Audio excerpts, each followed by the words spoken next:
Hi, this is Josh. Welcome back to Fearless Recovery Radio. I'm here with Raymond and Gerald. You guys are from Victory Outreach, right? Yes. Yes. How's it going today, guys? Good. How you doing? Really good. Doing good. So you guys got some really good recovery stories for us today, yeah? Yeah. I would say so. All right, so let's hear it. Well, my name is Raymond Salaiz. I grew up in L.A. I grew up in a town called San Gabriel. And most of my life was pretty normal until I got to the age of about 13, 14. I started getting into the drug scene, and I caught my first case at the age of 15 for possession in cells. And after that, it was really downhill from there. You know, I've been in and out of jails my whole life. I got caught up in the gang scene. I've been going in and out of prison for the last 8 to 10 years of my life. You know, it's been really chaos for me. It's been really, really crazy. I used to be associated with the Mexican Mafia, but because of the things that I've been doing now and Victory Outreach, I've been able to change my life around. You know, no longer do I have to live like that lifestyle. You know, at one point in my life, I used to wake up in the morning and wonder, is this the day I'm going to be going to prison for the rest of my life, or is this the day I'm going to catch a bullet and wind up dying? But no longer is it like that for me no more. I don't have to worry about any of those things. I don't have to worry about running from the cops. I don't have to worry about none of that. You know, I thank God for Victory Outreach and what they've done for my life. You know, I've been with the ministry now since 2006, and I've been doing really good. I've been doing what I love to do the most is doing graphic designs. I've been doing computer repair. I work with the church. My pastor right there is Pastor Gerald Gonzales. And, man, he's been a great impact in my life. I've been there and just doing everything that I've been doing. And, and God changed my life, and he restored everything. You know, I just thank God for everything that he's been able to do in my life. Hey, so that's awesome, man. I love hearing stories like that of redemption stories, right? Yeah. So what was the shift for you? What changed it, right? Well, back in 2003, I had caught a case, and I wound up getting shot in the chest by a police. I was trying to carjack a police car. I wound up taking off in the police car and got shot in the chest. And that's really where the point in my life changed, where I had to really think, what am I going to do with the rest of my life? Is this what I want to do? Is this the kind of lifestyle I want to keep on living? And, growing up in the hood and going to jail, it's like you look forward to that. You kind of want to represent your hood, and you want to make a name for yourself. So going to prison and going to jail was something that I looked forward to doing. But when I got to jail and I wound up catching the chain and going to prison, it's not all it's cracked up to be. You sit in a little 6x12 cell all day long. You don't get to come out. You don't get. You're handcuffed when you go to shower, and you tell you when you can eat, tell you when you can use the restroom and stuff like that. And I saw my life, and that's not what I wanted. That's not the type of life I wanted to live for the rest of my life. I didn't want to be like that. So I had to make a change, and something had to happen. And I wound up going to Victory Outreach. That's cool. So you came to is Victory Outreach just in Reno? Or no, is it? Actually, Victory Outreach is international. We're all around the world. It's not just in California or Nevada. We're all over the place. We're in London. We're in Italy. We're in Africa. We're in Australia, New Zealand, the Philippines. We're all over the place. We're worldwide. Nice. And so you got to Victory Outreach in LA, in that area? Yeah. Okay. Yes. And then so just kind of getting into recovery and stuff like that kind of helped you. Yeah, man, I've been doing methamphetamine and marijuana and heroin almost half my life, and I can never stop. And I've been through the programs. I was through AA and stuff like that, but I kept on going back doing the same thing, and I had to have something different in my life. And for me, I needed God in my life. It was only through Him that He helped me change. It's the power of God, and get into that relationship and reading the Bible. The Bible is something that tells you. It's a basic. It's like you have to breathe. The air is natural. It's something you have to have. And for me, God was something that I had to have in my life. And it was something that every morning when I get up and I have my prayer and I read my Bible, and it just inspires me to get through the day. When I find troubles and when I go through trials, I look to the Bible and it gives me the answers that I need. Right. That's awesome, man. And so you got there, got it connected with God, and kind of established that relationship. And so what brought you to Reno? Or do you work with Victory Outreach? Or Yes, actually, I do the media and the sound over at our church. But I didn't actually know the pastor. We actually came from San Bernardino together. Okay. But I kind of went the wrong way and went back to prison. And when I got out this time, I came out here. I just said, that's enough of California. I got to get away from L.A. Right. And I moved out to Reno. I love it out here. It's so nice out here. So you came to Reno to get sober too, right? Yeah, I came out to Reno to get sober too. Yep. It happens. Yeah, I actually met, I think Pastor Pedro at a thing on the university a couple years ago. They had some, like a group come and do some rap type of things and an outreach and some food and stuff like that. So that's cool, man. And so that's kind of your path. Yeah, you know, there's a saying, you know, with when you're caught up with the mafia, it's either blood in, blood out. But because of the lifestyle I've lived, that I was able to get away from that lifestyle. You know, I was able to get out without having to worry about any of that stuff. I don't have to worry about looking over my back. I don't have to worry about people following me or chasing me. And it's good. And it's only because of God. That's awesome, man. And the message that I take from your story mainly is the blessings and the beautiful things that you're able to do now in your life of recovery. You said you're working for your church. You're basically giving back the opportunity or paying it forward what was given to you before. Yeah, you know, all my life I've always taken. I've always hurt people. I've always stole. I've always taken away from the community, and I've taken away from everybody else. And now I have that opportunity to get back to the community, to get back to the people, and to be able to restore those things that I took away. And it's just such a blessing. That's awesome, man. I think that's so cool. Is just that kind of that connection. Have you tried church and stuff like that beforehand? No, actually, no, so it was kind of your first. Yeah. Your first. I was talking with someone the other day who's kind of checking out churches and stuff and early in recovery, and we were talking. It's a huge part of my kind of story as well, like growing up in the church. But then when I got sober, you get to this place of desperation, like when you really want to get sober. I mean, I think I wanted to other times. Maybe you guys did too. But to where you just have to throw out everything you know, right? Yeah. And so then that's like the place where you can really kind of accept and walk in like this new path. And that's awesome, man. And you know, the unique thing about Victory Outreach is it's not like any other church. You know, when you walk into a Victory Outreach, it's a whole bunch of guys with bald heads and tattoos, and you're just like, what the heck? What I walk into? Right. But I fit in there because there's people that I can relate with, and they know that what I've been through, and I know what they've been through, and it's a great atmosphere, and we just know how to praise God, worship Him, and just have a good time.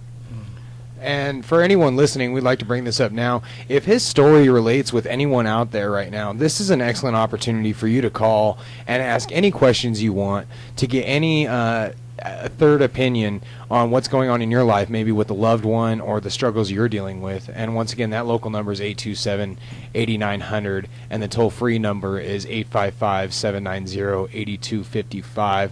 So this is a great opportunity for you to call in and ask questions of guys who have been there, who have been through the struggle, and have found a new hope in their recovery. That's awesome, man. I love that. I love that story. And so I got to ask you a question because you brought up the tattoos. Yeah. All right. Oh, yeah, you can tell. And so you can't tell visually. So here's a question that I'm dying because I got this tattoo, and this was the worst spot. But you got tattoos like on your eyebrow and stuff. What was the most painful tattoo? You know, they ask me all the time. I get all these comments, and when I go into a store, people look at me because, you know, well, we're on the radio, so nobody can see, but my whole face is covered, and pretty much all my body is covered with tattoos, and none of them really hurt. None of them really hurt at all. See, it was people like you that told me it didn't hurt that completely lied to me. Because I cried like a baby on some of my arm. Yeah. But it's important, I think, because you've probably faced the stigma of just the tattoos, right? Yeah, you know, I always get that stereotype. You know what I mean? I walk in somewhere and right away, you know what I mean, somebody wants to clutch their wallet. They look for, you know, they hold their purse, and right away they want to lock the door because they're like, oh, look at this guy coming through the door. He's got tattoos all over the place on his face. Right. And there's nothing but trouble. But when they sit down, they talk to me, and their whole attitude changes. They just like, wow, you're just not the same person I see right now. Right. But if I'm coming out of that lifestyle, man, I'm coming out of the same lifestyle you come out of. Like, I got to imagine that's comforting, right? Because it's a place like, oh, okay, this guy can connect with me. Yes. And so it's important, I think, to, definitely is. You know, because it fits with, you know, I think really what recovery is all we're doing is providing a place of belonging, of love and acceptance, whatever that is, whether it's Rich House or NRAP or Victory Outreach. And so I think that's important, right? Because it fits to the population, the people coming in that can kind of put down their walls a little bit. Yeah, and you know, it's comforting to know, too, that, you know what I mean, regardless of where you came from or no matter what you've been through, that you can change. You know what I mean? There's always hope for us. You mean you'd be a drug addict, it doesn't matter. You know, you can change. You know what I mean? There's always hope. It's never the end of the road. I love that. There's always hope, no matter where you're at. And just to kind of reiterate what Josh was saying, call in if you have questions, problems. And, we're dealing with a population that a lot of us don't make it out alive. I mean, most people end up or in institutions, how's it going? Institutions, prisons, or death, right? Yeah, jails, institutions, and death, right? Right. And so we're a small group of people, but people need to get that message when you're in the midst of it. Like, anybody can make it out, whatever your path is. And so I love hearing about some of these paths. So we got 2 minutes left. I'm just going. We got 2 more stories that we can share, Yeah. and I believe we have 2 more segments, right? Right. Is there some other things that you wanted to get in there real quick? Well, I do also graphic and design, and I do software and repair and software installation for repair. So if anybody wants to check me out, they can go on Facebook and look me up on Christside Graphics and Design. So you can check me out there and just give me a holler. And do you get the information for Victory Outreach too? If someone's wanting to check it out, Yeah, you give local information. Go ahead and give that out. It's Victory Outreach Reno, and our church telephone number is 775-331-7773, and our pastor is Gerald Gonzales. And we also have a men's and women's recovery home. Our men's recovery home number is 775-232-1489.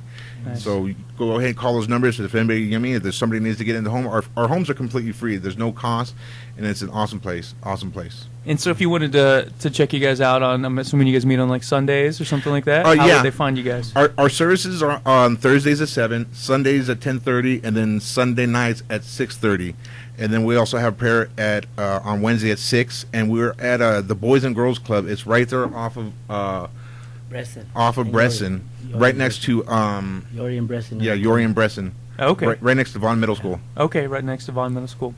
I think that brings us back to the point before we go out, what we were talking about earlier, the amount of resources that are here in Reno, Nevada for people that are coming out of that lifestyle. He said that he came from California, L.A., a particularly gang-related lifestyle, and here he came to Reno and found help and found recovery. There's so many resources you can find in this city, so many people that are willing to help you, and that's what's beautiful. Thanks. So if you're listening in, keep listening, and we'll be back after these messages. I don't know about you guys, but that's a good place. I'm pretty sure, I'm just guessing, but every one of us at this table has been there at some point, right? Yeah. I mean, where you just that place of kind of surrender, right? Yeah, you get to that point, and you're just like, man, I'm willing to do whatever it takes this time to do it right. And you got to be at that point where you just want to give it everything up. You got to. So something that we don't normally do that often. If you could, you being here before, right? I mean, you were kind of at this place a little while ago. Yeah. If you could give some advice to this guy that's just fresh out, ready to start his new life, Phoenix, what would you tell him? Well, I've told guys in the home, that when you got to come to the home, you have to be open for change. You have to be at a point that in your life to where you're willing to surrender and do anything to give your life a change. It's like this. In the world, or when you're on the streets, you're willing to do anything to get that sack. You're willing to go through any lengths of trouble to get that dope. So you got to be like that now. You want that sobriety and you want to change your life. So you got to be willing to go to that length. Whatever it is that you got to do, you have to do it. I mean, man, if you had to walk 20 miles in the snow to go get a sack of dope, you go walk 20 miles. So you have to have that same mentality and that same type of thinking now, like you used to have back then. But now it's for the positive, not for the negative. I used to tell people, I used to gang bang and I used to do all this stuff, for the devil. So, you know what I mean? I'm going to do it for God now. You know what I mean? I gave all this time, for everything that was so negative in my life. Now I want to give it to the positive. I'm going to go to any lengths. It's ride or die. Till the wheels fall off, I'm going to do this the right way now. That's awesome. That's what I love about recovery. That's what I love about this show. You said, 06 when you got that Victory Outreach, right? Yes. And so it's possible. Man, someone had been in the same spot, and I'm excited for the next segment to hear your story, too. But if you're listening, I mean, that's the message of the show, right, is recovery is possible. I mean, recovery, giving up and changing and giving up that drug of choice, breaking up with whatever that is, making a life change is scary. That's why we call this fearless, man. You got to be fearless about it. That's right. But it's possible, and it works. Recovery works. Yes. And I think it's really cool to see someone that's just starting this journey over again, and you that's been here since 06 on this journey. Thank you. That's kind of what we're all about. Absolutely, and that's just proof right there that no matter what state of hopelessness that you're in, no matter how much fear you have that you'll never come back from that depth, that there's always that second option, that you can always come back, and that there's always hope. So that's what we're trying to get the message across here on Fearless Recovery Radio.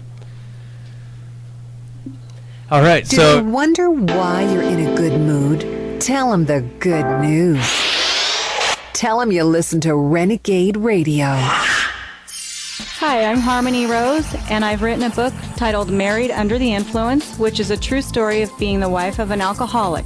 I would like to welcome you to share this journey with me. Inside this book, you will find that nothing is ever as hopeless as it seems. Forgiveness can free you from your own emotional prison, and believing in something greater than yourself may be just what has been missing in your life.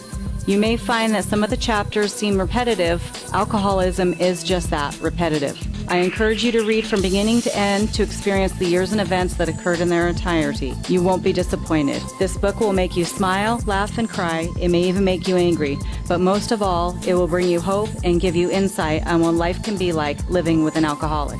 You can get a hold of me by calling 775-742-3974 for locals. Available online at barnesandnoble.com, amazon.com, Google Married Under the Influence, A True Story by Harmony Rose. Thanks for inviting me to lunch. Say, how's your business doing? Much better now. I got a new CPA named Larry Bigler. He's really helped me turn things around. Yeah, but does he take you out to golf once a year like my CPA?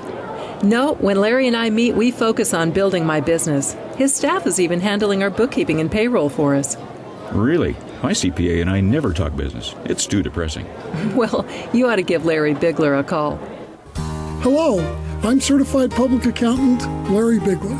Call me old-fashioned, but I believe my clients deserve excellent strategy and good service, always provided at a good value. My CPA, tax, payroll, and bookkeeping firm has helped hundreds of businesses and individuals in Northern Nevada, and I know we can help you as well. Call me today for a free consultation at 323-8131. That's 323-8131. Or visit my website at larrybigler.com. Tired of going from salon to salon? Dirty salons? Salon practitioners who aren't licensed or just plain don't listen. Isn't it time you found a professional operator to come home to? Hair Nails Melody does makeovers, simpler creative hair color and cuts for that professional look. She works with you towards your personal goal with the consultation for every new client. With over 18 years experience and both California and Nevada full cosmetology licenses, let her experience and expertise guide you in the right direction while listening to your feedback and working with you. Hair Nails Melody nail work is very gentle. She does acrylic and gels and is a problem nail specialist. Using old school as well as current new techniques, Hair Nails Melody, 775-835-2758. Hot stones and aromatherapy, wedding and makeup services are available. Make your appointment today by calling 775-835-2758. Walk-in appointments as available. That number again, 775-835-2758. Look to the sky. Don't ever let it pass you by. You've got to live it while you can. We only get one life. All right, welcome back to Fearless Recovery Radio. Daniel Fred here alongside Josh and a whole bunch of other people just talking recovery. This is honestly, I love this, man. Absolutely love talking recovery. I had last week this, you know those times, Josh, where like gratitude just hits you, like you don't have to work it up, like you all of a sudden you just have a lot of gratitude. Yeah, it usually comes after a deep feeling of being ungrateful, and then you get kicked in the head by something, and you realize, man, why am I being such a little jerk? I have a lot to be grateful for. So yeah, it is an awesome feeling. It's, man, those times where you don't have to make a list, it just hits you. And a couple weeks ago, it just hit me of my whole life, everything that I get to do, which is some pretty incredible stuff that I don't want to do that Steve pushes me into doing and other people. But all of it's really, really cool stuff is completely and totally because I got sober. It's all about recovery. And that's what I love, sitting here and talking recovery. Well, and I'd like to point out, too, that Steve is really good at pushing people into doing what he wants them to do. But yeah, my huge feeling of gratitude actually came last Tuesday when I was asked to do this radio show for the first time. And I thought, man, that's awesome compared to my old lifestyle. being able to do things like that, I've been telling my family and friends, everyone's super impressed, and it feels good. It's a huge feeling of, wow, I can't believe someone would trust me to hold my tongue for an hour to be on the radio. That's cool, man. That's awesome. I love that. And so we got another story, right, Gerald, from Victory Outreach. Yes, Victory Outreach right here in Reno. Yeah. So tell us about you, man. What got you in Victory Outreach? What qualifies you to be in Victory Outreach? Well, first of all, I'd like to agree with both of you. I'm real grateful today, for a second chance that God had given me. He's seen something in me I never seen in myself. I also have to give thanks also to the mayor. He was the mayor of San Fernando Valley. And this is what brings me to the ministry and to recovery. Is the fact that when I was a teenager, I was restless and raised by a mother with 6 boys and never had nothing, but I was taught through them how to get everything I needed through stealing, clothes, bikes, whatever we need. And because they did drugs early, I did drugs at a very early age. Way back in the late 70s, we would sniff paint and PCP, and then it went on to cocaine and then heroin and so forth. But what happened to me is that by doing that, I also grew up with older friends. And I belong to a real large community, Pacoima. It's called Pacoima, and it was like a huge gang, big neighborhood, at least 1,500. So they became my family. I became their family. I grew up with them. And so I was highly influenced through them. So I was always in trouble and gang banging and on drugs. But I remember one day, and this was kind of really began to change my life, where a guy had got my attention, and this is the way he did it. I was on the bus, and I was going to school, and I was thinking, because I had this one man who had enough courage that he'll go to the projects in the ghetto in the neighborhood at 12 o'clock at night, and he'll go look for me, and he'll grab me, and he'll talk to me and take me out to eat, and then he'll go to my school, or he'll go to my house, and then he'll just start to pull on me and take me to his church and out to eat, and little by little, he was actually winning me over, and not even realizing I was starting to like his lifestyle of being sober, having good, clean friends, doing the right things. I was starting to like it. But on that bus, I said to myself, man, I got to make a decision here. Here, this guy, I like his life, but he's taking me away from my friends and what I'm doing. And yet they're on the other side pulling on me and calling on me and asking where I'm at. I said, man, I can't live both lives. I got to make a decision. And on that bus, I made a decision. And I remember saying, you know what? I'm cutting this guy loose. I called him up, told him, you know what? I respect your lifestyle. That's for you. I'm young. You need to let me live my life. Thank you, but no thank you. And I chose my friends. Within that week, my girlfriend knocked on my window about 3 in the morning. And I jumped out of the window. She had a car. And she had a couple of my friends in it. So we got in the car, right? And we went. We're driving. And so we decided to do a burglary. So we drove into a dairy, and we broke into the dairy. We filled it up with beer, and we stole the money and everything in there. We got chased out of there, but we got away. It wasn't from the police, but from cars that chased us, and we got away. We went into the mountains, and we thought we got away, and we were laughing, having a good time, drinking, going down the mountains. She shuts the light off and on. There was a game back then they would call chicken. And when she turned the lights off, everybody was screaming and yelling, but when she turned them on, I was sitting next to her right in the middle, and I had a friend on the side, and she was driving. And when she turned the light on, I heard her for the last time, and she screamed. And when she screamed, we hit a tree head on with no brakes. And when we hit that tree, I woke up in that car. And when I woke up in that car, this is what I seen. To the left of me, I looked, and she had no face. Her face was cut from ear to ear. The mask flipped off to the back of her neck. I looked at my partner to the right. Half his face was taken off, and he was in a straight coma. But he looked dead to me. And me, I could barely see through the blood of my eyes. I could barely see what was going on. Now, this might sound crazy, and I know that people, when I hear these type of stories, I used to think they were crazy. But there was these demons that were on this car, on the hood, and they were pulling on my arm. And every time they pulled on me, they were foul, and I would throw up, and I'll throw up.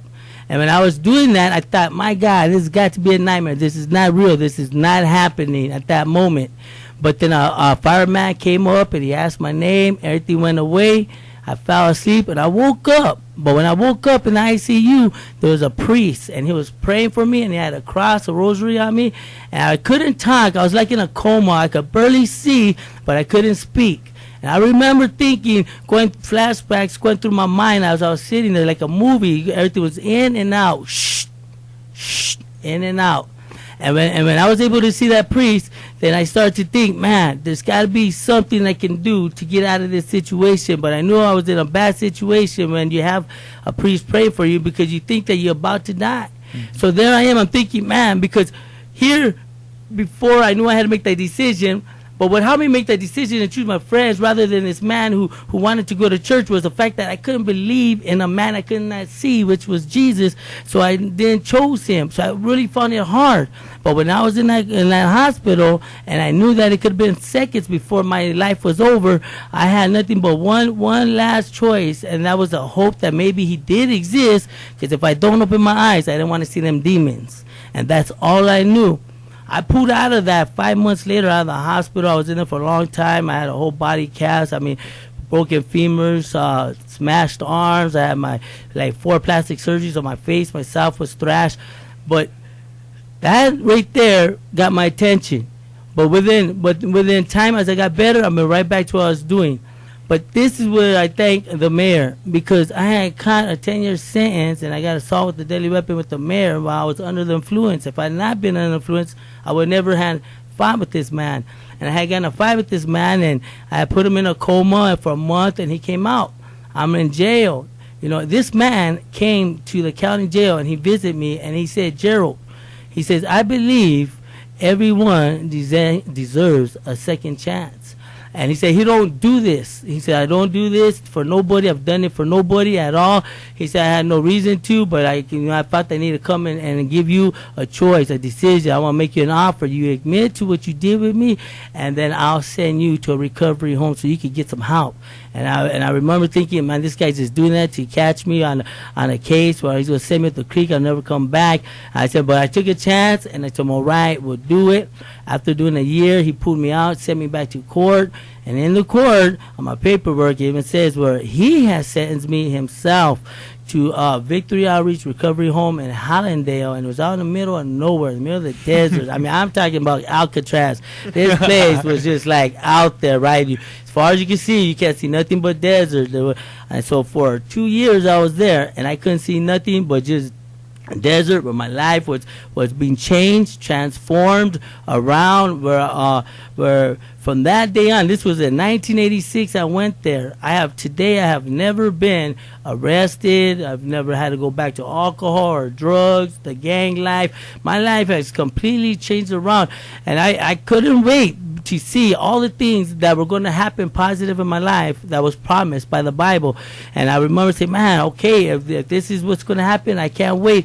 Look at, from that day on, I graduated. I became a graduate there. I never graduated anything in my life. After that, I went into Carpenters Union. I became the highest journeyman there is, got paid the highest prices that there is. And then from there, I went to Victory Outreach School of Ministry. I went to college. I got more than 4 years in college. And then even from there, I was doing live dramas and taking it around the world, where a man who had produced the movie China Cry, he had seen me and offered me a part in a live story. I did it. I got my SAG card. I went into History Channel. I went into the TV show The Shield, and I got a pretty good rap sheet under my belt on some TV shows, commercials. That you know what I mean. But it was just God lifting me up.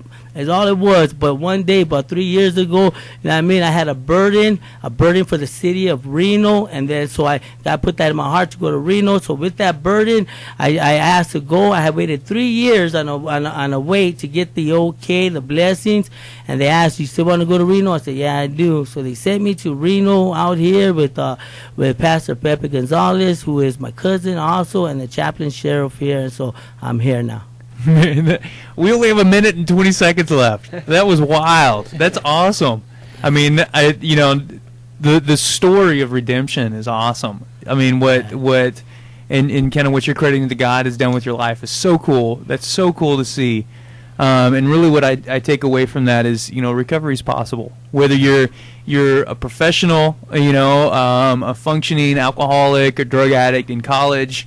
Whether you're living on the streets, whether you've gone through, car accidents and all this, recovery really is possible. And you don't have to wait till you've lost it all. You can ask for help. Right. Now, you can do that through Ridge House, which give the website. So it's ridgehouse.org. Online, you can find it anywhere. Man, that's awesome. I wish we had more time to talk about that. You guys are definitely going to have to come back. You guys are coming back, right? Yeah, definitely. Right. Good. You'll be back? Yeah, if you'll let me. Yeah, we'll let you. Steve, are you going to come back at some point? One day. Actually, I should say if Steve lets me. No, I'm just kidding. There you go. Some of the most healthiest and intense stories I've heard, and that's right here on Fearless Recovery Radio. We really appreciate you guys coming out. You can also find schedules for some of our other stations on americamatters.us. Thank you guys very much for your time, and we'll see you next week. And know you're free to come alive. You gotta live it while you can. We only get one life.